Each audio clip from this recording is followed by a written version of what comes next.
In today's video, I'm going to show you how to onboard your first hire with ease in your dietitian private practice. You might not even be aware that onboarding is an important part of the hiring process. So in today's video, I'm going to break down what that means.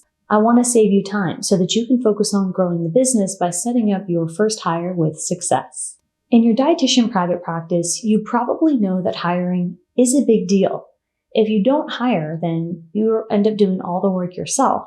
But if you do hire and you don't follow all the steps or you don't hire the right person, then you have to spend a lot of time cleaning up that mess and figuring out how to solve the pieces of the puzzle that are not looking the way you wanted them to. Some of that's part of business, and a lot of that can definitely be solved by tightening up your process and getting some support. So if you're looking for coaching, I invite you to apply to work with us here at Dietitian Boss. You can click the link in the description box to apply to work with somebody from our team, and you'll book a sales call so that we can speak with you about your needs. So firstly, let's make sure you're following the hiring process as a dietitian in private practice. I do have a free guide that breaks down exactly how to do this. It's very robust, step-by-step, with a checklist at the end, and make sure you've ticked off every step, because I know as a private practice dietitian, hiring can feel overwhelming. In fact, it's been one of the most challenging aspects of growing my business. So I understand when our clients also feel these pains and frustrations. Whether your first hire is a CPA, virtual assistant, or another dietitian, doesn't matter. You're still going to need to go through the same process. Of course, there's nuance if you are hiring an employee versus a contractor, and we're going to talk about that in another video. But in today's video, I'm specifically talking about onboarding for a first hire in your private practice. I'm only showing you the first 7 steps on this quick screen grab that's a part of the material that I offer in my coaching program and in my mastermind, specifically called Executive.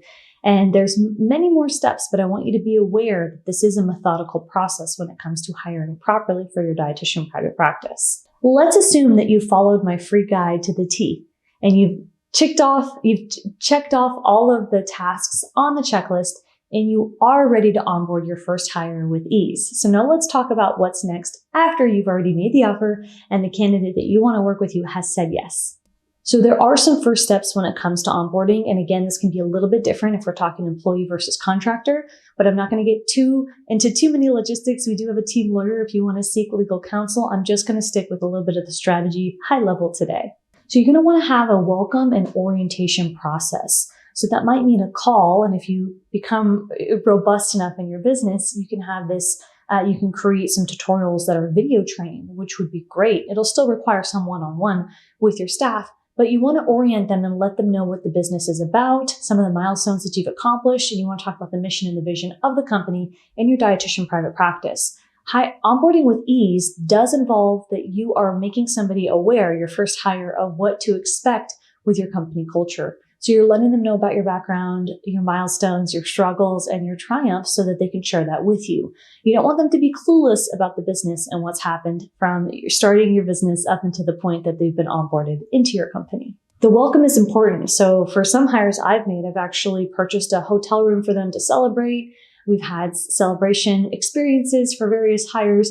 Now, you might not have the budget for that yet, but there's a lot of different ways you can celebrate. You can send them a small gift. You can send them a card. I've also sent flowers. So there are smaller ways that you can show your token of appreciation to welcome somebody onto the team.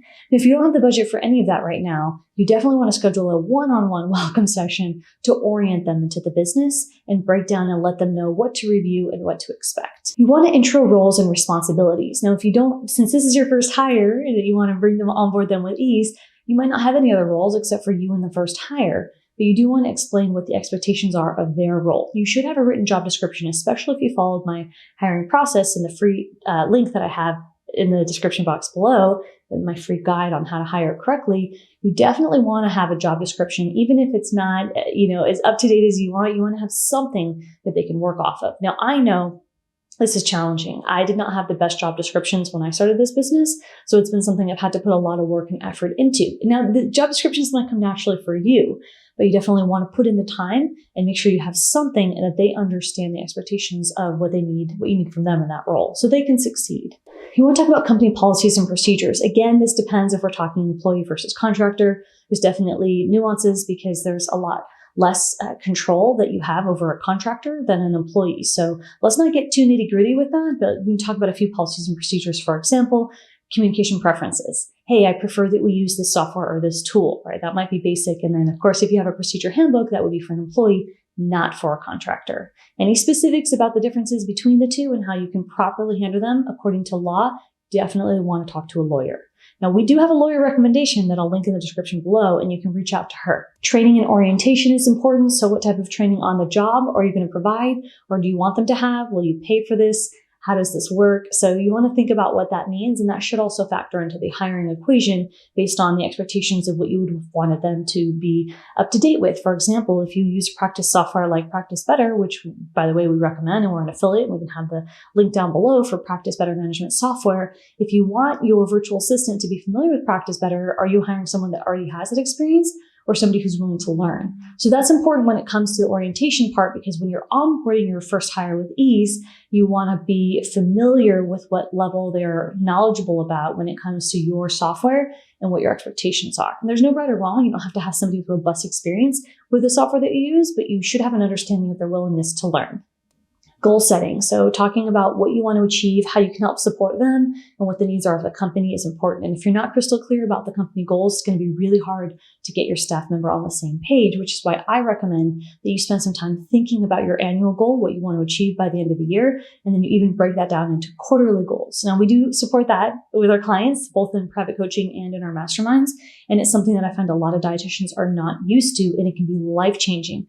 Once you get strategic with your business, with setting goals, and then you have staff come in and they're aware of what that looks like, you're setting everyone up for better success so you can onboard with ease in your dietitian private practice. All right, more advanced steps with onboarding would be feedback and evaluation. So one tool that we use, and this could be with contractors or employees, is sending out a survey, just asking them how they're feeling. And here's what our survey looks like. Now, we've done this for a very long time in the business, for over 3 years.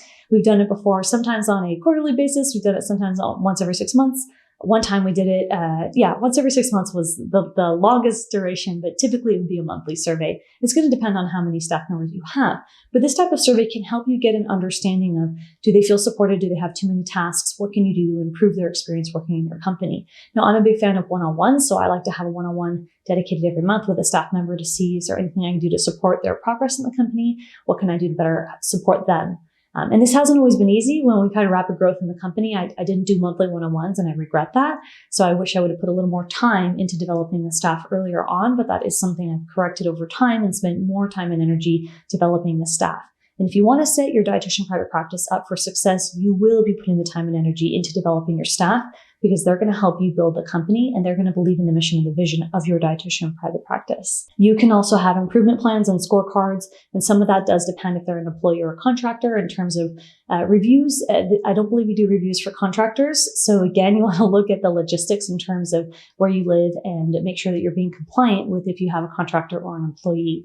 Now, on that note, I want you to grab our free guide. I want you to grab our free guide in the description box below so that you can make sure you've done a good job in the hiring part before you onboard with ease in your dietitian private practice, because hiring and onboarding, they go together like peanut butter and jelly. If you like this video, I want you to watch this next video, which still talks about the same topic, hiring.